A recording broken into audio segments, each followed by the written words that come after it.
আসসালামু আলাইকুম সবাইকে। প্রথমে আপনাদের কাছে আন্তরিকভাবে দুঃখ প্রকাশ করছি, অনেকদিন ধরে নিয়মিত ভিডিও দিতে পারছি না। আর আমি জানি এই বিষয়টা নিয়ে আপনাদের অনেকের মনেই অনেক প্রশ্ন এসেছে। আসলে গত কিছুদিন ধরে আমি একটি গুরুত্বপূর্ণ কাজ এবং আমার একটি ড্রিম প্রজেক্ট নিয়ে খুব ব্যস্ত আছি। সেই ব্যস্ততার কারণে আগের মতো নিয়মিত ভিডিও তৈরি করার সময় পাচ্ছিলাম না। তবে বিশ্বাস করুন, আমি আপনাদের বা এই চ্যানেলকে এক মুহূর্তের জন্য ভুলে যাইনি। আপনারা যারা এতদিন ধরে আমার পাশে আছেন তাদের প্রতি আমি সত্যি কৃতজ্ঞ।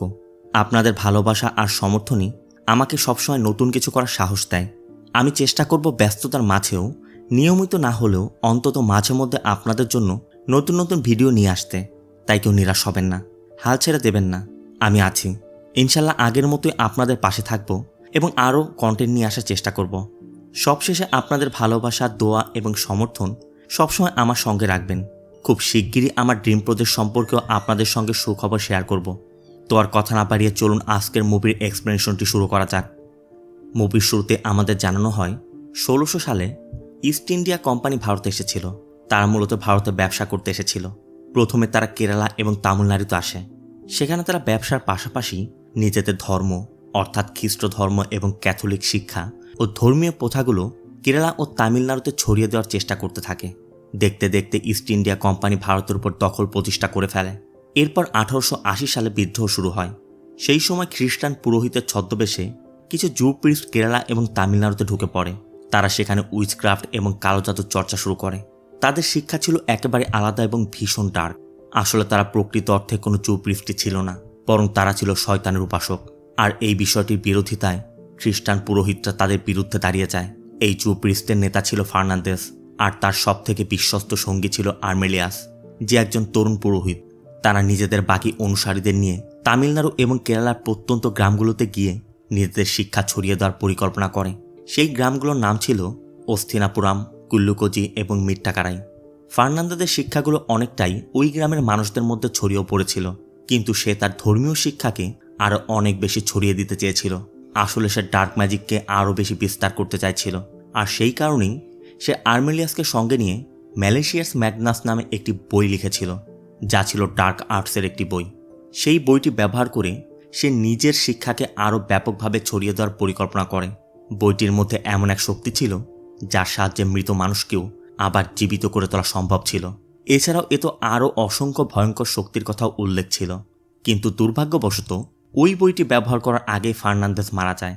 তবে আর্মেলিয়াস সেই বই ব্যবহার করার সুযোগ পেয়ে যায়। সে অস্থিনাপুরাম গ্রামের মানুষের সামনেই ফার্নান্দেসকে আবার জীবিত করার চেষ্টা করে। আর এই পুরো ঘটনাটা গ্রামের এক মেয়ে ভিক্টোরিয়া নিজের চোখে দেখেছিল। সেই ভয়াবহ দৃশ্য দেখার পর ভিক্টোরিয়া মানসিক ভারসাম্য হারিয়ে ফেলে। এরপর আর্মেলিয়াস যা যা করেছিল তার ফলস্বরূপ ইস্ট ইন্ডিয়া কোম্পানি আর্মেলিয়াস এবং তার সঙ্গীদেরকে ভারত থেকে তাড়িয়ে দেয়। কিন্তু তাদের চলে যাওয়ার পরও আর্মেলিয়াসের শিক্ষাকে অনুসরণ করার লোকেরা প্রতি 10 বছর অন্তর অন্তর একবার শয়তানের উদ্দেশ্যে একজন মানুষের বলি দিত। আর আমাদের দেখানো হয় আর্মেলিয়াসের অনুসারীরা একটি ছোট্ট শিশুর গলা কেটে তাকে বলি দিয়ে দেয়। এই দৃশ্য থেকেই বোঝা যায় আর্মেলিয়াসের অনুসারীরা কতটা নিষ্ঠুর আর কতটা জালিম ছিল। এরপর গল্প চলে আসে 1973-তে। আমরা অস্থিনাপুরাম গ্রামের মানুষদেরকে দেখতে পাই। আমাদের এটাও জানানো হয় এই গ্রামের মানুষদের কাছে স্বপ্ন আর বাস্তবতার মধ্যে কোনো পার্থক্য নেই, কারণ তারা বাইরের পৃথিবী থেকে সম্পূর্ণ বিচ্ছিন্ন হয়ে রয়েছে। আমাদের ভিক্টোরিয়ার মেয়ে মার্সেলিনকে দেখানো হয়, আর তার মেয়ে আলিশাকেও। ভিক্টোরিয়াকে সবসময় একটি ঘরের মধ্যে তালাবদ্ধ করে রাখা হতো, এমনকি তার খাবারও সেই ঘরের মধ্যে দিয়ে আসা হতো। কিন্তু আজ ভিক্টোরিয়া মার্সেলিনের হাত থেকে খাবার খেতে চাচ্ছিল না। তাই মার্সেলিন আলিশাকে বলে সে যেন তার নানি ভিক্টোরিয়ার কাছে গিয়ে খাবারটা দিয়ে আসে। কিন্তু এখানেই আমরা দেখতে পাই যে ভিক্টোরিয়ার ঘর থেকে অদ্ভুত ধরনের হাসির শব্দ ভেসে আসছে। সেই সঙ্গে আরও অনেক অস্বাভাবিক শব্দ শোনা যাচ্ছিল। এসব দেখে স্পষ্টই বোঝা যায় ভিক্টোরিয়া কোনো স্বাভাবিক অবস্থায় নেই। তার সঙ্গে নিশ্চয়ই কোনো অদ্ভুত সমস্যা রয়েছে। আরও একটি অদ্ভুত বিষয় ছিল মার্সেলিন নিজের মাকে খাওয়ার জন্য কাঁচা মাংস দিত। এরপর আলিশা ভিক্টোরিয়ার কাছে খাবার নিয়ে যায়। আর এখান থেকে সিন চলে আসে 1989-এ, যেখানে আমরা আলিশাকে দেখতে পাই সে এখন বড় হয়ে গেছে। তার একটি ছোট্ট বোনও আছে যার নাম আইরিন। সে না শুনতে পারে না কথা বলতে পারে। আর এখন পর্যন্ত আমাদের মার্সেলিনের স্বামীকে একবার পর্যন্ত দেখানো হয়নি। এরপর আলিশাকে দেখানো হয় সে খুবই চিন্তিত, কারণ তার মা মার্সেলিন সবসময় খুব অদ্ভুত আচরণ করত। তবে মার্সেলিন তাকে স্কুলে যেতে বলে, আর আলিশা মার্সেলিনের সঙ্গে স্কুলে চলে যায়। এরপর আমরা সাগর নামে একটি ছেলেকে দেখতে পাই। সেও অস্থিনাপুরামেই থাকে। যদিও আজ অস্তিনাপুরামের বেশিরভাগ মানুষই খ্রিস্টান এবং শিক্ষিত, তবুও গ্রামের কিছু এলাকায় এখনও সেই মানুষগুলো অথবা তাদের বংশধরেরা বাস করে যারা শয়তানের উপাসনা করে। আর আসলে আলিশাও ঠিক একই এলাকাতেই থাকতো যেখানে শয়তানের পূজা করা হতো। এরপর আমরা সাগরের থেকে জানতে পারি যে সে আলিশাকে পছন্দ করে, কিন্তু সে কখনই আলিশার সঙ্গে কথা বলতে পারেনি। এমনকি আজ পর্যন্ত সে একবারও আলিশার সঙ্গে কথাও বলেনি, কারণ ছোটবেলা থেকে আশেপাশের গ্রামের মানুষজন আলিশাকে নিয়ে নানা রকম অদ্ভুত কথা বলতো। তারা বলতো যে আলিশার পরিবারের লোকজন অস্বাভাবিক, আলিশার মধ্যেও একই সমস্যা রয়েছে। এরপর আমরা সাগর আর তার বন্ধুদেরকে দেখতে পাই যারা বাস্কেটবল খেলছিল, আর সেখানে আলিশাও বসেছিল। কিন্তু কিছু সময় পর আলিশা সেখান থেকে উঠে চলে যায়, আর তার চলে যাওয়ার পরই হঠাৎ করে সাগর এবং তার বন্ধুদের সঙ্গে প্রতিপক্ষ দলের মধ্যে একটি ফাইট শুরু হয়। ঘটনাটা যেন একবারই আচমকা ঘটেছিল। এরপর মার্সেলিনকে দেখা যায় আলিশার স্কুলের চার্চে এসেছে। সেখানে ফাদার জাভিয়ারকে দেখা যায়। তার আচরণ দেখে বোঝা যাচ্ছিল মার্সেলিনের চার্চে আসা নিষেধ। তবুও মার্সেলিন সেখানে ঈশ্বরের কাছে ক্ষমা চাইতে এসেছে। সে বারবার বলছিল ঈশ্বর নিশ্চয়ই তাকে ক্ষমা করে দেবেন, কিন্তু ফাদার জেভিয়ার বলছিলেন মার্সেলিন যে পাপ করেছে তার কোনো ক্ষমা নেই। তবুও মার্সেলিন বলছিল ঈশ্বর একবার তার দিকে তাকালেই তাকে ক্ষমা করে দেবেন। আর ঠিক তখন একটি আশ্চর্য ঘটনা ঘটে। যীশুখ্রিস্টের মূর্তিটি হঠাৎ করে নিজের মাথা ঘুরিয়ে মার্সেলিনের দিকে তাকায়, যেটা দেখে সেখানে থাকা সবাই একদম ভয় কেঁপে ওঠে। কিন্তু ফাদার জেভিয়ার বুঝতে পারেন যে হয়তো ঈশ্বরও মার্সেলিনকে ক্ষমা করতে চাইছেন। এরপর মার্সেলিন ফাদার জেভিয়ারের কাছে স্বীকার করে একটি রহস্যজনক কণ্ঠস্বর তাকে এসব কাজ করতে বাধ্য করে। সে যা যা করছে সবই সেই কণ্ঠস্বরের প্রভাবে করছে, আর সে আজ এখানে এসেছে সেই কাজের জন্য ক্ষমা চাইতে, যে কাজটি তাকে ভিক্টোরিয়া করতে বলেছিল। অর্থাৎ যে অদ্ভুত কণ্ঠস্বরগুলো শোনা যাচ্ছিল সেগুলো আসলে তার মা ভিক্টোরিয়ারই ছিল, কিন্তু সেই কণ্ঠগুলো একদমই অশুভ। এখানে মার্সেলিন জানায় সেই কাজ তাকে করতেই হবে, কারণ নিজের উপর তার কোনো নিয়ন্ত্রণই থাকে না। মনে হয় যেন অন্য কেউ তাকে দিয়ে এই সব কিছু করিয়ে নিচ্ছে। কথার মধ্যে আমরা মার্সেলিনের হাতে একটি পেন্টাগ্রাম দেখতে পাই, যেটা এখানে শয়তানের প্রতীক হিসেবে দেখানো হয়েছে। এরপর আমাদের সাগরকে দেখানো হয় যে আলিশাকে একটি উপহার দিচ্ছে। স্কুল ছুটি হওয়ার পর সাগর আর তার বন্ধুরা লুকিয়ে লুকিয়ে দেখছিল যে আলিশা উপহারটা খুলছে কিনা, কিন্তু আলিশা সেটি না খুলে নিজের ব্যাগের মধ্যে রেখে দেয়। এরপর সাগরের এক বান্ধবী আলিশাকে জিজ্ঞেস করে সে কি আসলে সাগরকে পছন্দ করে। কথার মাঝে আলিশা তাকে বুঝিয়ে দেয় সে আসলে সাগরকে পছন্দ করে। ঠিক তখনই সেখানে এক সিস্টার আসে। সে আলিশাকে জানায় যে মার্সেলিনের সঙ্গে কথা বলার পর থেকেই ফাদার জেভিয়ার প্রচণ্ড জ্বরে আক্রান্ত, তাই সিস্টার আলিশাকে মার্সেলিনের কাছে যেতে বলে, যে জন্য আলিশা তার ছোট বোন অরেনকে নিয়ে বাড়িতে ফিরে যায়। সেখানে গিয়ে সে যা দেখে মার্সেলিন খুবই অদ্ভুতভাবে আচরণ করছে।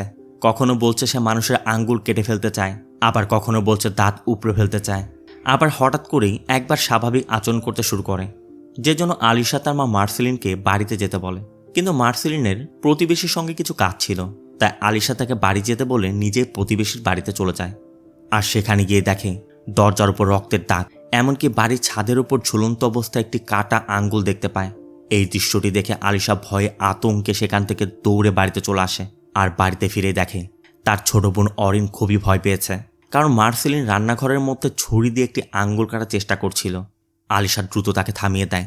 মার্সেলিনও হঠাৎ করে একদমই স্বাভাবিক আচরণ শুরু করে, কিন্তু সে নিজেও খুব কষ্ট পাচ্ছে, কারণ তার সঙ্গে যা ঘটছে সে সেগুলোর কোনোটাই নিজের ইচ্ছায় করতে চাচ্ছে না। সিন চলে যায় রাতে। রাতের বেলা খাবার খেতে বসে মার্সেলিন সবাইকে খাওয়ার আগে প্রার্থনা করতে বলে, কিন্তু তারা প্রার্থনা শুরু করতেই মার্সেলিন আবার ভিক্টোরিয়ার ফিসফিস করে কথা বলার শব্দ শুনতে পায়। মুহূর্তের মধ্যে তার সঙ্গে আবার অদ্ভুত ঘটনা করতে শুরু করে।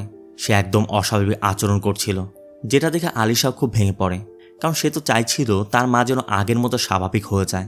আর গত রাতের এই ঘটনা দেখে পরবর্তী দিন আলিশা তো স্কুলে যেতেই চাচ্ছিল না।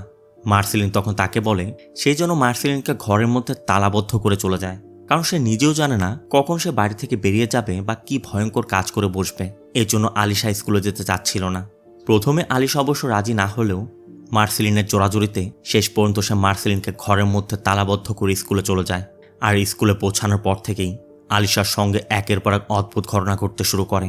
সে ভয়ঙ্কর কিছু শব্দ শুনতে থাকে, এমনকি হঠাৎ করে সবকিছু আবার থেমেও যায়।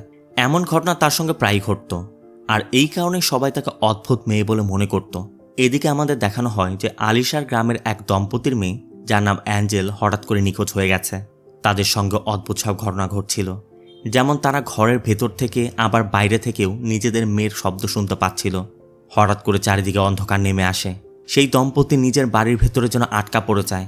তারা যখন জানালা দিয়ে বাইরে তাকায় তখন দেখে তাদের মেয়ে এঞ্জেল কারোর দিকে হেঁটে যাচ্ছে। দূর থেকে দেখতে সেই মানুষটিকে ঠিক অ্যাঞ্জেলের মায়ের মতোই লাগছিল, কিন্তু এখানে আমরা দেখতে পাই কাছেই মার্সেলিন বসে আছে। অর্থাৎ এই পুরো ঘটনাটা ছিল মার্সেলিনের একটা মায়াজাল। এরপর আমরা একটি কাককে দেখতে পাই, জানালার বাইরে বসে আলিশার দিকে তাকিয়ে আছে। আলিশা কাকটিকে তাড়ানোর জন্য শব্দও করে, যে জন্য শিক্ষিকা তাকে প্রিন্সিপালের অফিসে নিয়ে যায়। এদিকে সাগর নিজের বান্ধবী মণিকে তাদের বাড়ির একটি ল্যান্ডলাইন নম্বর লিখে দেয় এবং বলে যে এই নম্বরটি যেন সে আলিশাকে দেয়। এরপর আলিশা যখন অফিস থেকে বেরিয়ে আসে, মণি তখন ওই নম্বরটি তাকে দিয়ে দেয়। সাথে এটাও বলে যে সাগরের বাবা একজন ভালো সাইকিয়াট্রিস্টকে চেনেন, চাইলে সে আলিশাকে সাহায্য করতে পারবে। কিন্তু আলিশার মনে হচ্ছিল তাকে সবাই পাগল ভাবছে, তাই সে নম্বরটি নিয়ে চুপচাপ সেখান থেকে চলে যায়। যদিও আসল বিষয়টা ছিল খুবই সাধারণ।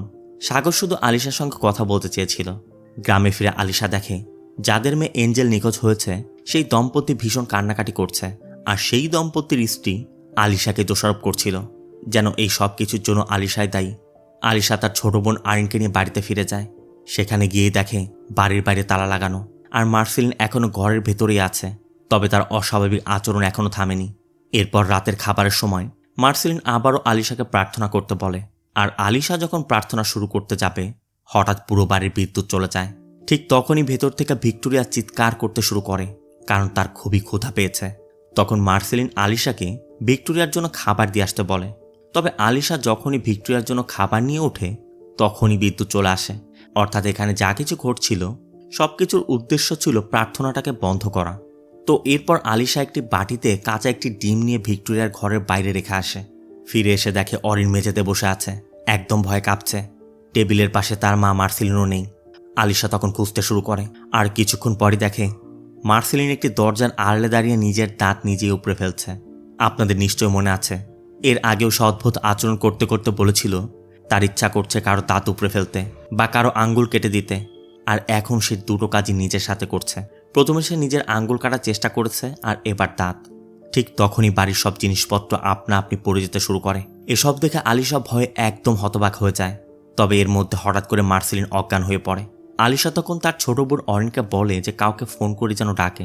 অরিন তখন সাগরকে ফোন করার চেষ্টা করে, কারণ সাগরের নম্বরটা টেলিফোনের পাশেই রাখা ছিল, মানে আলিশা আগেই ওই কাগজটি ওখানে রেখেছিল। কিন্তু সাগর ফোন রিসিভ করছিল না। ঠিক তখনই গ্রামের কিছু লোক এসে পড়ে। আলিশা তখন দ্রুত মার্সেলিনকে বিছানায় শুয়ে দেয় আর ঘরের সবকিছু গুছিয়ে তারপর দরজা খুলে। গ্রামের লোকজন জানায় যাদের মেয়ে এঞ্জেল নিখোঁজ হয়েছে ওই দম্পতির দাবি মার্সেলিনই তাদের মেয়েকে অপহরণ করেছে। কিন্তু আলিশার কথা, তার মা তো এতটাই অসুস্থ যে নিজে কোথাও যেতেই পারছে না, আর সে তো তালাবদ্ধ করে রেখে গিয়েছিল, যে জন্য গ্রামবাসী সেখান থেকে চলে যায়। আর পরবর্তী দিন সকালে খবর আসে ফাদার জেভিয়ার রহস্যজনকভাবে নিজের চার্চের ভেতরে মারা গেছে। এরপর পুলিশ আসে। মাদার শিলা ইন্সপেক্টরকে অনুরোধ করে কিছু সময়ের জন্য জেভিয়ারের মৃত্যুর খবরটা যেন গোপন রাখা হয়, কিন্তু ইন্সপেক্টর স্পষ্ট জানিয়ে দেয় সে সেটা করতে পারবে না। এরপর আমরা দেখতে পাই আলিশার অরিন স্কুল থেকে বাড়ি ফিরেছে। ঠিক সেই সময় সেই কাকটা হঠাৎ উড়ে এসে আলিশার উপর আক্রমণ করে, এমনকি তার কানেও আঘাত করে। সাথে ওই কাকটি একটি আইবলনের নিচে ফেলে। সেই চোখের বলটি দেখে আলিশা ভয়ে অরিনকে নিয়ে দ্রুত বাড়িতে চলে যায়। বাড়িতে পৌঁছেই তারা দেখে মার্সেলিন দেয়ালের দিকে মুখ করে দাঁড়িয়ে নিজের মুখটায় বারবার দেয়ালে আছড়ে মারছে, আর পুরো বাড়ির জিনিসপত্র আপনা আপনি কাঁপছে, যেন সেখানে কোনো শয়তানি শক্তির উপস্থিতি রয়েছে। ঠিক তখনই মার্সেলিন হঠাৎ আলিশার দিকে মুখ ঘুরিয়ে তাকায়। আমরাও দেখতে পাই তার একটি চোখ নেই। অর্থাৎ কিছুক্ষণ আগে কাকটা যে আইবলটা ফেলেছিল সেটা অন্য কারো নয়, মার্সেলিনের নিজের চোখই ছিল। এরপর মার্সেলিন নিজের মেয়ে আলিশার উপরে আক্রমণ করে বসে। অরিন তখন আবার সাগরকে কল করে। এখানে আমরা একটি গুরুত্বপূর্ণ বিষয় লক্ষ্য করি, মার্সেলিন নিজেকে অনেক চেষ্টা করে থামাতে পারছে না, সেই জন্য নিজের সর্বশক্তি দিয়ে প্রতিরোধ করছিল, কিন্তু কোনো অদৃশ্য শয়তানি শক্তি তাকে জোর করে এসব করিয়ে নিচ্ছে। এটা একেবারেই স্পষ্ট ছিল সে নিজের ইচ্ছায় এই কোনো কিছুই করতে চাইছে না। অন্যদিকে স্কুলের চার্চে দেখানো হয় ইন্সপেক্টর ফাদার জেভিয়ারের মৃতদেহটি পোস্টমর্টমের জন্য নিয়ে যাচ্ছে। সব আনুষ্ঠানিকতা শেষ করতে করতে রাত হয়ে যায়। ঠিক তখনই তার কাছে কল আসে গ্রামের বাইরে আরও দুজন মানুষের মৃতদেহ পাওয়া গেছে। ইন্সপেক্টর তখন ওই দুটো লাশকেও মর্গে নিয়ে আসতে নির্দেশ দেয়। এদিকে সাগর আর তার বন্ধু মুরলিকে নিয়ে ঠিক সময় মতো আলিশাদের বাড়িতে পৌঁছে গেছে। তারা আলিশা এবং মার্সেলিন দুজনকে হসপিটালে নিয়ে যায়। সাগর তখনও জানতে চাচ্ছিল যে আলিশাদের বাড়িতে আর কেউ আছে কিনা, কিন্তু আলিশা তার নানি ভিক্টোরিয়ার কথা একবারই বলছিল না। অরিন তখন সাগরকে ভিক্টোরিয়ার কথা জানিয়ে দেয়। আলিশা অনেক বাধা দেওয়ার পরও সাগর মুরলিকে নিয়ে বাড়ির উদ্দেশ্যে রওনা দেয়, যাতে ভিক্টোরিয়াকে সেখান থেকে নিয়ে আসতে পারে। অন্যদিকে ইন্সপেক্টর ফাদার জেভিয়ার এবং বাকি 2 ব্যক্তির মৃতদেহ নিয়ে মর্গেও পৌঁছে গেছে। কিছুক্ষণের মধ্যে ডাক্তারও আসে। তারা 3টি মৃতদেহের পোস্টমর্টম শুরু করে, কিন্তু ঠিক তখনই একের পর এক অদ্ভুত ঘটনা ঘটতে শুরু করে। মানে লাইটগুলো ব্লিঙ্ক করছিল, আর এক পর্যায়ে ফাদার জেভিয়ারের মৃতদেহটি নিজে থেকে সরে গিয়ে পাশের টেবিলে চলে যায়। এই সব কিছু দেখে সেখানে সবাই স্তব্ধ হয়ে যায়। তার পুরো শরীর জুড়ে অসংখ্য ডেমনিক প্রতীক আঁকা রয়েছে। আর এটা দেখার পরে ডাক্তার সহ সেখানে থাকা সবাই আতঙ্কে দৌড়ে পালিয়ে যায়। এদিকে যখন গ্রামের মানুষজন জেভিয়ারের মৃতদেহটি দেখে, তখন তারা ইন্সপেক্টরকে বলে যে তিনি যেন এই মৃতদেহের পোস্টমর্টম না করে, বরং যত দ্রুত সম্ভব দাফন করে দেয়। কারণ যদি তিনি তা না করেন, তাহলে ওই মৃতদেহগুলোর কারণে তাদের সবার অনেক ভয়ঙ্কর বিপদ নেমে আসবে। শেষ পর্যন্ত ইন্সপেক্টর বাধ্য হয়ে তাদের কথা মেনে নেয়, কারণ একটু আগে যা যা ঘটেছে তা দেখার পর তারও বিশ্বাস হয়ে গিয়েছিল এটা কোনো সাধারণ ঘটনা নয়। এদিকে আমরা দেখতে পাই সাগর আর মুরলি আলিশাদের বাড়িতে এসে ভিক্টোরিয়াকে খুঁজছে। অন্যদিকে ইন্সপেক্টর আর গ্রামের লোকজন কবরস্থানে গিয়ে সেই মৃতদেহগুলোকে অন্য মানুষের কবরের ভেতরে দাফন করতে শুরু করে। এদিকে সাগর ভিক্টোরিয়ার ঘরের সামনে গিয়ে দরজায় কর্নারে, কিন্তু ভিক্টোরিয়া দরজা খুলছে না। তখন সাগররা দরজা ভেঙে ভেতরে ঢুকে পড়ে, আর মুরলি বাইরে দাঁড়িয়ে তার জন্য অপেক্ষা করছিল। ঘরের ভেতরে সাগর ভিক্টোরিয়া আর তার স্বামীর একটি ছবিও খুঁজে পায়, কিন্তু আশ্চর্যের বিষয় পুরো ঘরের মধ্যে কোথাও ভিক্টোরিয়া নেই। এদিকে কবর খোঁড়ার সময় ইন্সপেক্টর আর শ্রমিকরা একটি মৃতদেহ খুঁজে পায়। অবাক করার মতো বিষয় হলো ওই বডিটি ভিক্টোরিয়ার মৃতদেহ ছিল, কিন্তু সব থেকে চমকে দেওয়ার মতো ব্যাপার ছিল এই মৃতদেহটি এখনও অবিকৃত অবস্থায় রয়েছে, যেমনটা তরুণী অবস্থায় ছিল। শরীরে কোনো পচনের চিহ্ন নেই। এখন আসে সব থেকে বড় প্রশ্ন, যদি ভিক্টোরিয়া যৌবনে মারা গিয়ে থাকে, তাহলে আলিশাদের বাড়িতে এতদিন ধরে যে বৃদ্ধা ভিক্টোরিয়া ছিল সে আসলে কে? সিন চলে আসে আলিশাদের বাড়িতে। সেখানে কোনো এক অদৃশ্য শক্তি সাগরকে তাড়া করছে। এক মুহূর্তের জন্য সাগর সে অদৃশ্য শক্তির একটি ঝলকও দেখতে পায়, যা দেখে সে ভয়ে জমে যায়। এরই মধ্যে ঘরের দরজা আপনা আপনি বন্ধ হয়ে যায়। এমনকি সাগরের চিৎকারের শব্দ বাইরে পৌঁছাচ্ছে না, যেন পুরো ঘরের উপর কোনো কালো জাদুর প্রভাব পড়েছে। হঠাৎ করে দরজাটা আবার নিজে নিজেই খুলে যায়। সাগর তখন মুরলিকে নিয়ে পালানোর চেষ্টা করে, কিন্তু ঠিক তখনই তারা একটি ভয়ঙ্কর শক্তিশালী শব্দ শুনতে পায়। সাথে সাথে মুরলির উপর কোনো একটি অশুভ আত্মা ভর করে। মুরলি একসময় সাগরকে আক্রমণ করে। মুরলি সাগরকে মারতে মারতে প্রায় আধমরা করে ফেলে, এমনকি বাড়ির বাইরে ছুঁড়ে ফেলে দেয়। ঠিক তখনই গ্রামের কিছু মানুষ সেখানে এসে পৌঁছে যায়। আর অবাক করার মতো বিষয়, তারা সেখানে এমন কিছু দেখে যা দেখে সবাই আতঙ্কে সেখান থেকে পালিয়ে যায়। সাগর কোনোভাবে হসপিটাল পর্যন্ত পৌঁছে যায়। এখন তার পুরোপুরি বিশ্বাস হয়ে গেছে আলিশার তার পরিবারের সঙ্গে ভয়ঙ্কর কিছু একটা ঘটছে। অন্যদিকে আলিশা তখন কারো সঙ্গে কথাই বলতে চাচ্ছে না। সে শুধু এক দৃষ্টিতে দেয়ালের দিকে তাকিয়ে আছে। সিন চলে যায় পরবর্তী দিন। ইন্সপেক্টর সাগর আর তার বাবাকে থানায় ডেকে পাঠায়। এখানে আমরা জানতে পারি যে আসলে সাগরের বাবা ইন্সপেক্টরের বন্ধু। তিনি তাদের জানান যে গত রাত থেকে মুরলি নিখোঁজ, আর একই রাতে মুরলির বাবা মা মারা গেছে। ইন্সপেক্টর তখন সাগরকে বলে সে যেন এই সকল বিষয় থেকে দূরে থাকে, কিন্তু সাগর আলিশাদের বাড়িতে যা যা ঘটেছে সব কিছু খুলে বলে। ইন্সপেক্টর তখন জানায় যে এত বছরে অস্থিনাপুরম থেকে একটি অভিযোগও জমা পড়েনি। তারপরও সাগরের কথায় তিনি একজন কনস্টেবলকে এই অস্থিনাপুরমের পুরনো ফাইলগুলো খুঁজে দেখতে বলে। কনস্টেবল একটি ফাইল খুঁজেও পায়, কিন্তু যখনই ফাইলটি বের করবে তখনই অদ্ভুতভাবে পুরো শেলফটা তার উপর ভেঙে পড়ে। ইন্সপেক্টর নিজেও সেখানে ছুটে যায়। এতে করে স্পষ্ট বোঝা যাচ্ছে কোনো এক অদৃশ্য শক্তি চাইছিল না যে অস্থিনাপুরমের ফাইলগুলোকে খুলে দেখুক। এদিকে সাগরের নজর পড়ে ইন্সপেক্টরের টেবিলে রাখা ছবিগুলোর দিকে, যেগুলোর মধ্যে ফাদার জেভিয়ার এবং বাকি 2 মৃতদেহের ছবিও ছিল। সাগর খেয়াল করে তাদের শরীরের ঠিক একই ডেমনিক প্রতীক আঁকা রয়েছে। এরপর ইন্সপেক্টর অস্থিনাপুরমের সেই ফাইলের ভেতর একটি VHS টেপ খুঁজে পায়, আর এই টেপটি চালাতেই সেখানে অস্থিনাপুরমের মর্গের একটি পূর্ণ ফুটেজ দেখা যায়। ঠিক সেই একই মর্গ যেখানে ফাদার জেভিয়ারের পোস্টমর্টম করা হচ্ছিল। ভিডিওতে 4 জন ডাক্তার একটি রহস্যজনক কেস নিয়ে কাজ করছিল। তাদের উদ্দেশ্য ছিল অস্থিনাপুরমে ঘটে যাওয়া রহস্যজনক মৃত্যুগুলোর আসল কারণ খুঁজে বের করা। সবচেয়ে অদ্ভুত বিষয় হচ্ছে কোনো মৃতদেহে পচনের কোনো লক্ষণ ছিল না, অর্থাৎ একটা দেহ পচেনি, যেমনটা আমরা ভিক্টোরিয়ার ক্ষেত্রে দেখেছি। আর সেই সব মৃতদেহের মস্তিষ্কের কোষগুলো তখনও পর্যন্ত সক্রিয়, কিন্তু তারা কেউ শ্বাস নিচ্ছে না। এতেই বোঝা যায় ফাদার জেভিয়ারের মৃতদেহের অবস্থাও ঠিক একই রকম ছিল। আরও ভয়ঙ্কর ব্যাপার হলো এই সকল মৃতদেহ চারপাশে সব কিছু শুনতে পারত। শুধু তাই নয়, যে মৃতদেহটির পোস্টমর্টম করা হচ্ছিল তার জিহ্বা ছিল না, অর্থাৎ নিশ্চিতভাবেই সে কোনো না কোনোভাবে বলি বা অশুভ রিচুয়ালের অংশ হয়েছিল।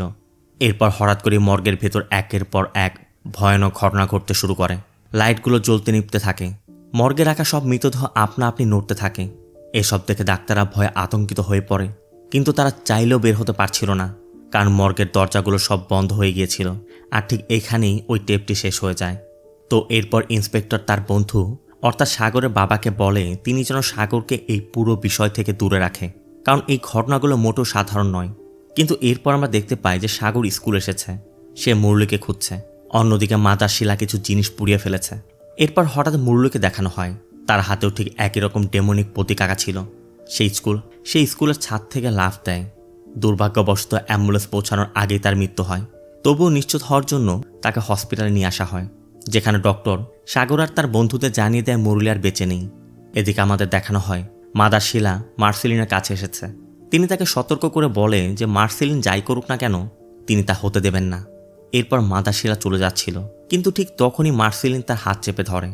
এদিকে ইন্সপেক্টর আর সাগর মার্সেলিনকে জিজ্ঞাসাবাদ করতে হসপিটালে আসে, কিন্তু তারা এসে দেখে মার্সেলিন আর এখানে নেই, কিন্তু দেয়াল জুড়ে রক্ত দিয়ে ওই ডেমনিক প্রতীকগুলো আঁকা।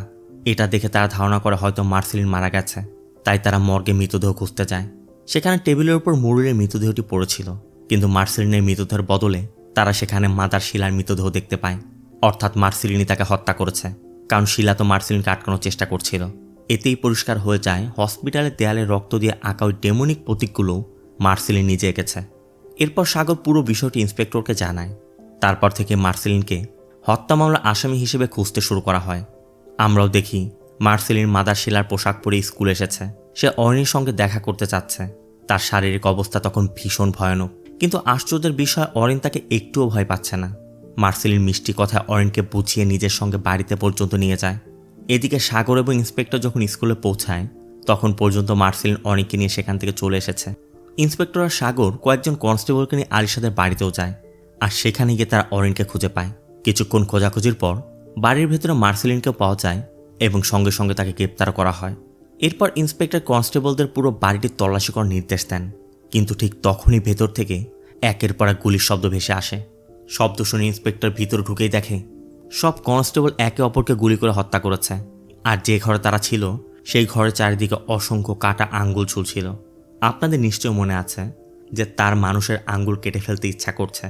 এমনকি সে একদিন প্রতিবেশী বাড়িতে যেতে চেয়েছিল, কিন্তু যেখানে আলিশা গিয়ে রক্তের দাগ আর ঝুলন্ত কাটা আঙ্গুল দেখেছিল, এতেই বোঝা যায় পুরো গ্রাম জুড়ে আসলে কি ভয়ঙ্কর ঘটনা ঘটছে। নিশ্চিতভাবে এই সব কিছু কোনো একটি ডেমনিক স্যাক্রিফাইস বা রিচুয়ালের অংশ। এসব দেখে ইন্সপেক্টরও ভয় পায়, কারণ এমন ঘটনা তিনি জীবনে কখনোই দেখেনি। সে তো জিপ নিয়ে পালানোর চেষ্টা করে, কিন্তু ঠিক তখনই গ্রামের মানুষজন এসে তার জিপে হামলা চালায়। এই সুযোগে মার্সেলিনও সেখান থেকে পালিয়ে যায়। আর কিছু সময় পর গ্রামের লোকেরাও সেখান থেকে সরে গেলে ইন্সপেক্টর সাগর আর অরিনকে নিয়ে দ্রুত সেখান থেকে বেরিয়ে পড়ে, কারণ অরিনের মা এখন পলাতক আর তার বড় বোন আলিশা হসপিটালে ভর্তি।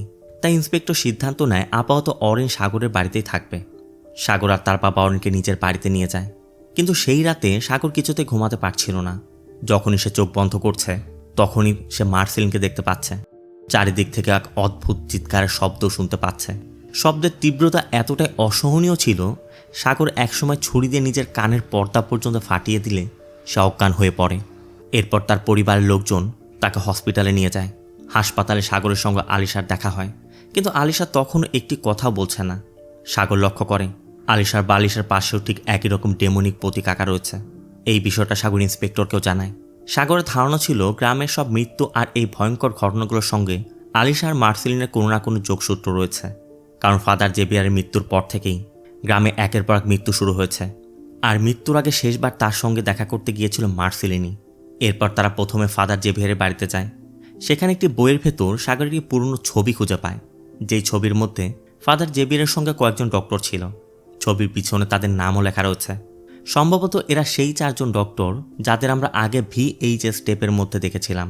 এদিকে ইন্সপেক্টর বাড়ির বাইরে একটি ড্রামের মধ্যে কিছু চলতে দেখে। খোঁজ নিয়ে জানা যায় যে মাদার শিলা জেভিয়ারের সমস্ত জিনিসপত্র পুড়িয়ে ফেলেছে। আমরা আগে যেটি দেখেছিলাম, তবে সেই পোড়া জিনিসের মধ্যে একটি চিঠি পাওয়া যায়, যার পেছনে ড্যানিয়েল নামে এক ব্যক্তির নাম লেখা ছিল। তারা ধারণা করে এই ড্যানিয়েল হয়তো বা তাদেরকে কিছু জানাতে পারবে, তাই তারা ওই ঠিকানা বের করে তার সঙ্গে দেখা করতে যায়। আর সেখানে গিয়ে জানতে পারে ড্যানিয়েল আসলে অস্তিনাপুরাম গ্রামেরই মানুষ, কিন্তু কোনোভাবে সেই গ্রামের বিষয়ে কথা বলতেই চাইছিল না। ইন্সপেক্টর সাগর অনেক অনুরোধ করে বলে যে ফাদার জেভিয়ারের পর গ্রামের আরও অনেক মানুষ মারা যাচ্ছে, তবুও ড্যানিয়েল মুখ খুলছে না। ঠিক তখনই সাগর ড্যানিয়েলের বাড়িতে কিছু কাগজ খুঁজে পায়। সেই কাগজগুলোতেও ঠিক একই রকম ডেমনিক প্রতিকাকা ছিল, যা আমরা এতক্ষণ ধরে বারবার দেখে আসছি। এরপরই মূলত ড্যানিয়েল মুখ খোলে। সে বলে তার ভাগ্য ভালো ছিল যে সে অস্থিনাপুরাম ছেড়ে সময় মতো সেখান থেকে বেরিয়ে আসতে পেরেছে। তার মতেই সব কিছুর একমাত্র কারণ হচ্ছে ভিক্টোরিয়া। আর এখানেই পুরো মুভির আসল রহস্যটা সামনে আসে। ড্যানিয়েলের তথ্য মতে সালটা ছিল 1950। সেই সময় অস্থিনাপুরম ছিল একটি অত্যন্ত সমৃদ্ধ এবং ধনী গ্রাম, কিন্তু গ্রামের অধিকাংশ মানুষই শয়তানের উপাসনা করত। তারা শয়তানের যে কাক ছিল তাকে মুরগির বাচ্চা বলি দিত, আর অনেক সময় তো মানুষের বলিও দেওয়া হতো। বিশেষ করে ছোট ছোট শিশুদেরকে বলি হিসেবে উৎসর্গ করা হতো। কিন্তু পুরো গ্রামের মধ্যে ভিক্টোরিয়া ছিল একমাত্র মানুষ যে সত্যিকারের ঈশ্বরের বিশ্বাস করত। আপনাদের নিশ্চয়ই মনে আছে, সিনেমার একদম শুরুতে সেই মেয়েটি ছিল ভিক্টোরিয়া, যে নিজের চোখে ভয়ঙ্কর রিচুয়ালটি দেখেছিল। আর সেই ঘটনার পর থেকেই বলা যায় তার মানসিক ভারসাম্য নষ্ট হয়ে গিয়েছিল। তবে শুরুতে ভিক্টোরিয়া ঈশ্বরের প্রতি অগাধ বিশ্বাস ছিল। ভিক্টোরিয়া তার স্বামী এবং ছোট্ট মেয়ে মার্সেলিনকে নিয়ে ওই গ্রামেই থাকত, কিন্তু তার স্বামী খুব অসুস্থ ছিল। আর পুরো গ্রামের মধ্যে একমাত্র ভিক্টোরিয়া ঈশ্বরে বিশ্বাস করত। এই কারণে গ্রামের বাকি মানুষ তাকে একদমই পছন্দ করত না। একদিন সেই গ্রামে ন্যান্সি নামে এক মহিলার সন্তান জন্ম নেয়। ভিক্টোরিয়া সেই নবজাতককে দেখতে গিয়ে মুখ ফসকে যীশুখ্রিস্টের নাম নিয়ে ফেলে, যে জন্য ন্যান্সির সামনে প্রচণ্ড রেগে যায়। সে ভিক্টোরিয়ার গায়ে পর্যন্ত হাত তোলে, যে জন্য ভিক্টোরিয়া চলে যায়। আর এরপরই ন্যান্সির স্বামী শয়তানের মূর্তির কাছে গিয়ে নিজের জিহ্বা কেটে নিজের গলা কেটে মারা যায়। স্বামীর মৃত্যুর পর ন্যান্সিও ভেঙে পড়ে। মূলত ন্যান্সির স্বামী ভেবেছিল এমনটা করলে শয়তান তার শিশুকে শাস্তি দেবে না, কারণ ভিক্টোরিয়া তাদের বাড়িতে এসে যীশুখ্রিস্টের নাম উচ্চারণ করেছিল। এরপর গ্রামের লোকজন ন্যান্সির কাছে আসে এবং তাকে জানায় যে তার স্বামীকে জোর করে সেখানে টেনে নিয়ে যাওয়া হয়েছিল।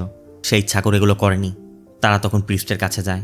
এর কয়েক মাস পর ভিক্টোরিয়ার স্বামীর অবস্থা আরও খারাপ হয়ে যায়। সে মৃত্যুর একদম তার প্রান্তে। ভিক্টোরিয়া তাকে বাঁচানোর জন্য প্রাণপণ চেষ্টা করে, কিন্তু কোথাও কোনো সাহায্য পাচ্ছে না। কিন্তু ডক্টর তখন আগেই নিজের বাড়ি থেকে চলে গিয়েছে। আর ডাক্তারের হাসপাতালের বাইরে থাকা ক্রস চিহ্নটিও হঠাৎ করে আপনা আপনি উল্টো হয়ে যায়।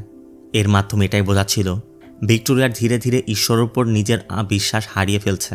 তখন থেকে তার সামনে শয়তানের উপাসনা করা ছাড়া আর কোনো পথই বাকি ছিল না। তাই শেষ পর্যন্ত সে সত্যিই ঈশ্বরের উপর বিশ্বাস হারিয়ে ফেলে, কারণ তার স্বামী শেষ পর্যন্ত মারা যায়। এরপরই ভিক্টোরিয়া উইচক্রাফটের সাহায্যে নিজের মৃত স্বামীকে আবার জীবিত করার পরিকল্পনা করে। সে ন্যান্সিকে সঙ্গে নিয়ে নিজের স্বামীর মৃতদেহ শয়তানের মূর্তির কাছে নিয়ে যায়। সেখানে গিয়ে তারা একটি কবর খুঁড়তে শুরু করে, যেটি ছিল ফার্নান্দেজের কবর। আর সেই কবরের ভেতরে রাখা ছিল সেই ডার্ক ম্যাজিকের বই ম্যালেশিয়াস ম্যাগনাস। এরপর ভিক্টোরিয়া নিজের জিহ্বা কেটে শয়তানের উদ্দেশ্যে বলি দেয়, আর সঙ্গে সঙ্গে তার চোখ দুটো সাদা হয়ে যায়। ভিক্টোরিয়া একটি রিচুয়াল করতে শুরু করে, কিন্তু ভিক্টোরিয়া রিচুয়ালটি শেষ করার আগেই গ্রামের লোকজন সেখানে এসে পৌঁছে যায়। তারা ভিক্টোরিয়াকে নির্মমভাবে মারতে শুরু করে, এতটাই মারধর করে যে সে প্রায় মৃত্যুর মুখে পৌঁছে যায়। ড্যানিয়েল জানায় ওই সময় ওই রিচুয়ালটি অসম্পূর্ণ থেকে যাওয়ার কারণেই পুরো গ্রামের উপর এক ভয়ঙ্কর অভিশাপ নেমে আসে। এরপর থেকে গ্রামে খাবার আর পানির সংকট শুরু হয়। মানুষ অদ্ভুতভাবে মারা যেতে শুরু করে। শুরুতে গ্রামের লোকেরা নিজেদের সমৃদ্ধি আর অর্থের জন্য শয়তানকে বলি দিত, কিন্তু এবার শয়তানই তাদের সঙ্গে প্রতারণা করে। সব কিছু যেন আগে থেকেই তার পরিকল্পনার অংশ ছিল। এখন আর বলি দিলে তারা সমৃদ্ধি পাবে না, বরং নিজেদের প্রাণ বাঁচিয়ে রাখার জন্য তাদেরকেই বলি দিতে হবে। অর্থাৎ যেদিন পর্যন্ত গ্রামের মানুষ নিজেদের সুখ সমৃদ্ধির জন্য বলি দিত, আর সেই বলি হিসেবেই প্রতি 10 বছর অন্তর অন্তর একটি শিশুকে উৎসর্গ করা হতো। আজও ওই গ্রামের ভেতর একই ভয়ঙ্কর প্রথা চলে আসছে। আর বর্তমানে যে একের পর এক মৃত্যু হচ্ছে, সেটাও এই অভিশাপের কারণেই। এদিকে বর্তমান সময়ে গ্রামের সবাই এখন ভীষণ আতঙ্কিত। তারা আবার বলি দেওয়ার জন্য, কারণ বলির সময় হয়ে এসেছে। তাদের দাবি গ্রামের সব অশুভ ঘটনার পেছনে মার্সেলিনই দায়ী। এদিকে যাদের মেয়ে অ্যাঞ্জেলকে মার্সেলিন অপহরণ করেছিল, সেই দম্পতি বলছিল যে তারাই বলিটি দিবে। কিন্তু গ্রামের লোকজন বলে তাদের মেয়েকে তো খুঁজে পাওয়া যাচ্ছে না, তাহলে বলিটা কাকে দিবে? যে জন্য তারা অরিনকে তুলে নিয়ে যায়, কারণ অরিনের বলি দিলে গ্রামে আর কোনো মৃত্যু হবে না। মানে তাদের মনে হচ্ছিল সেই 10 বছরের সময় ফিরে এসেছে, যখন শয়তানের জন্য একটি শিশুর বলি দেওয়া প্রয়োজন। অন্যদিকে ড্যানিয়েল জানায় অস্থিনাপুরামের মানুষ যাকে ঈশ্বর ভেবে পূজা করছে, সেই শয়তানের অভিশাপই তাদের নিজেদের প্রাণ কেড়ে নিতে বাধ্য করছে। আর যেহেতু গ্রামের মানুষ অন্ধবিশ্বাস আর উইচক্রাফটকে একসঙ্গে মিশিয়ে শয়তানের উপাসনা করে, তাই তারা বুঝতেই পারে না কোনটা সত্যি আর কোনটা মিথ্যা। ড্যানিয়েল আরও জানায় যে বহু বছর আগে ভিক্টোরিয়া নিজের মৃত স্বামীকে জীবিত করার চেষ্টা করেছিল, কিন্তু সে সফল হয়নি।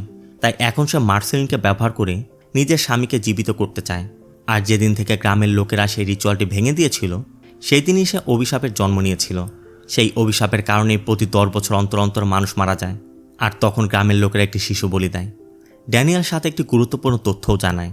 সে বলে যখন কোনো মানুষ উইচক্রাফটে পুরোপুরি সিদ্ধহস্ত হয়ে যায় এবং তার কালো জাদুর শক্তি সীমাহীন হয়ে ওঠে, তখন তার শরীর অর্থাৎ তার ফিজিক্যাল ফর্ম ধীরে ধীরে ক্ষয় হতে শুরু করে, অর্থাৎ শরীর পচতে শুরু করে।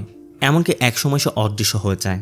আর সেই কারণে কেউ ভিক্টোরিয়াকে দেখতে পাচ্ছিল না, কারণ সে তখন নিজের শরীরের বাইরে অবস্থান করছিল, অর্থাৎ তার আত্মা তার শরীর ছেড়ে বাইরে ছিল। আসল বিষয়টা ছিল যে যত বেশি ব্ল্যাক ম্যাজিক করবে এবং শয়তানকে যত বেশি বলি দিবে তার শক্তি ততই বাড়তে থাকবে। আর এরপর তার শরীরের বয়স ঠিক সেই সময়ের মতো হয়ে যাবে যখন সে নিজের ইচ্ছা পূরণ করার জন্য সাধনার শুরুটা করেছিল এবং মানুষের বলি দিয়ে শক্তি অর্জন করতে শুরু করেছিল। এই জন্য আমরা ভিক্টোরিয়ার ওই মৃতদেহটিকে তার যৌবনের রূপে দেখেছিলাম, অর্থাৎ সে ইতিমধ্যে অসংখ্য বলি দিয়ে ফেলেছে। মানে গ্রামের ভিতরে যেসব বলিদান হচ্ছিল সেগুলো আসলে এই কারণেই হচ্ছিল। আর ওই কাটা আঙ্গুলগুলো ছিল সেই প্রমাণ যে এখন পর্যন্ত কত মানুষের বলি দেওয়া হয়েছে। এর মানে ছিল খুব শিগগিরই তার শক্তিশালী আত্মা আবার নিজের শরীরে প্রবেশ করতে চলেছে, অর্থাৎ এবার সে ট্রু উইচ রূপে ফিরে আসতো। আর এই সব কিছু করার জন্যই সে মার্সেলিনকে ব্যবহার করছিল। মানে মার্সেলিন যে অদ্ভুত কণ্ঠস্বর শুনত সেগুলো আসলে তার মা ভিক্টোরিয়ার কণ্ঠ ছিল। সে মার্সেলিনের শরীরকে ব্যবহার করত যাতে সে নিজের সব পরিকল্পনা বাস্তবায়ন করতে পারে, নিজের আত্মাকে আবার নিজের ওই যুবতী শরীরে ফিরে আনতে পারে। আর এটা করতে পারলেই সে একটা ভয়ঙ্কর ডাইনিতে পরিণত হতো আর অবশেষে নিজের স্বামীকেও জীবিত করতে পারত। এটাই ছিল তার একমাত্র উদ্দেশ্য। যাই হোক, ড্যানিয়েল তাদেরকে এটাও বলে যদি গ্রামের সব অশুভ এই ঘটনাগুলো থামাতে হয় তাহলে ম্যালেশিয়াস ম্যাগনাস নামের ওই বইটিকে ধ্বংস করতে হবে, কারণ সব কিছু শুরু হয়েছিল ওই বই থেকে। আর সেই বইটি তাদের এই অভিশাপে শেষ করার পথ দেখাতে পারবে। এর জন্য প্রথমে বইটাকে খুঁজে বের করে আগুনে পুড়িয়ে ফেলতে হবে। যদিও সবাই বলে সেই বই অনেক আগে পুড়িয়ে ফেলা হয়েছে, কিন্তু আসল বইটা এখনো পর্যন্ত ফার্নান্দেজের কবরের ভেতরেই তার সঙ্গে রাখা আছে। আর যেভাবেই হোক তাদের সেই বইটি খুঁজে বের করতেই হবে। তবে কাজটা এত সহজ নয়, কারণ ফার্নান্দেজ আর আর্মেলিয়াস গ্রামের মানুষদেরকে বিশ্বাস করিয়েছিল যদি সেই বইয়ের কোনো ক্ষতি হয় তাহলে শুধুমাত্র গ্রামের মানুষই নয়, তাদের অনুসারীরাও মারা যাবে। আর এই কারণে গ্রামের মানুষ, বাইরের লোকজন, এমনকি পুলিশকেও এই এলাকায় ঢুকতে দেয় না। এই জন্য মূলত ইন্সপেক্টর জিপের উপর তারা হামলা করেছিল, কারণ তারা আসলে ওই বইটিকে পাহারা দিচ্ছিল। আর এখানেই মূলত স্যাটান দি ডার্ক সিনেমার সমাপ্তিটি হয়। এখানে আসল সত্যিটা হলো যে পুরো অভিশাপের শুরুটা করেছিল আর্মেলিয়াস। যখন সে ফার্নান্দেজকে জীবিত করার চেষ্টা করে তখন সেই রিচুয়াল ভুল হয়ে যায়, আর সেই রিচুয়াল ভুল হওয়ার কারণেই পুরো গ্রামের উপর একটি অভিশাপ নেমে আসে। সেই অভিশাপের কারণে গ্রামের মানুষ একের পর এক মারা যেতে শুরু করে, আর এই মানুষগুলোতে কোনো একটি ডেমনিক শক্তি হত্যা করছিল। আর ওই ডেমনটাকে শান্ত করতেই মূলত তারা মানুষের বলি দিচ্ছিল। কিন্তু আর্মেলিয়াস গ্রামের মানুষকে বলেছিল এই বলি নাকি গ্রামের সুখ সমৃদ্ধির জন্য। আর গ্রামের মানুষ অন্ধবিশ্বাসে আর্মেলিয়াস আর তার শিক্ষাকে অনুসরণ করত, তাই তারা বিনা প্রশ্নে তার কথা মেনে নিয়েছিল। যদিও এটা ছিল আসলে আর্মেলিয়াসেরই ভুল, আর তার ভুলের মাসুল পুরো গ্রামকে দিতে হয়েছে। তো আশা করি আমি এখন পর্যন্ত পুরো বিষয়টি আপনাদেরকে বোঝাতে পেরেছি যে ভিক্টোরিয়া আসলে কে ছিল এবং ভিক্টোরিয়া কি করছিল, তার উদ্দেশ্যই বা কী ছিল, কেনই বা এই সকল ঘটনাগুলো ঘটছিল। তবে এখানে আমাদের সব কিছু শেষ দেখানো হয়নি, কারণ বইটি এখনও পর্যন্ত অক্ষত এবং লুকায়িত অবস্থায় আছে। এই গ্রামের উপর এই অভিশাপকে দূর করতেই, শয়তানকে নষ্ট করতে ওই বইটিকে নষ্ট করতে হবে। তাই হয়তোবা এই মুভির দ্বিতীয় কোনো পর্ব সামনে আসতে পারে যেখানে আমরা ওই বইয়ের হয়তোবা বিনষ্ট দেখতে পাবো। তো এতক্ষণ পর্যন্ত আমার সঙ্গে থাকার জন্য ধন্যবাদ। মুভিটা আপনার কেমন লাগলো অবশ্যই কমেন্টে জানাবেন। দেখা হবে অন্য কোনো মুভি বা সিরিজের এক্সপ্লেনেশন ভিডিওতে। ততক্ষণ সব ভালো থাকবেন, সুস্থ থাকবেন। আল্লাহ হাফেজ।